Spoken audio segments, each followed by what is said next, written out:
তো অনেকে আছেন আপনার ফেসবুক পেজের ইউজার নেম পরিবর্তন করতে পারেন না। তো চলুন আমি আজকে আপনাদেরকে দেখাই কিভাবে আপনি আপনার ইউজার নেম পরিবর্তন করবেন। তো মেনুতে চাপ দিলাম, মেনুতে চাপ দেওয়ার পর আমি সেটিংয়ে গেলাম। সেটিংয়ে যাওয়ার পর একটু নিচে যাই, নিচে আসার পর এখানে দেখতে পাচ্ছেন পেজ সেটআপ। তো আমি এখানে ট্যাপ করলাম। এখানে ট্যাপ করার পর আপনি দেখতে পাচ্ছেন উপরের অংশটা হচ্ছে আমার পেজের নাম, নিচে হচ্ছে ইউজার নেম। তো আমি ইউজার নেমে ট্যাপ করলাম। ইউজার নেমে ট্যাপ করার পর আমার এখানে দেখতে পাচ্ছেন একটা ইউজার নেম আছে। তো আমি এটাকে পরিবর্তন করতে যাচ্ছি। আমার ইউজার নেমটা উপরে দেখা যাচ্ছে, কিভাবে আমার ইউআরএলটা হবে।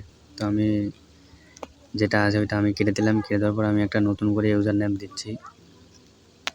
তো আপনারা আপনাদের পছন্দ মতো দেবেন, যেটা দিলে আপনার পেজ সহজে সার্চ করে খুঁজে পাবেন। তো আমি আমার পছন্দ মতো দিয়ে দিচ্ছি একটা। দেখবেন যেটা অ্যাভেলেবেল আছে সেটাই দিবেন, যদি অ্যাভেলেবেল না থাকে তাহলে অন্য একটা দিয়ে ট্রাই করে দেখবেন। তো আমারটা আমি দিলাম, তারপর সেভ করে দেই। একটু অপেক্ষা করি, যেমন আমার সেভ হয়ে গেছে। তো আমি ব্যাকে যাই।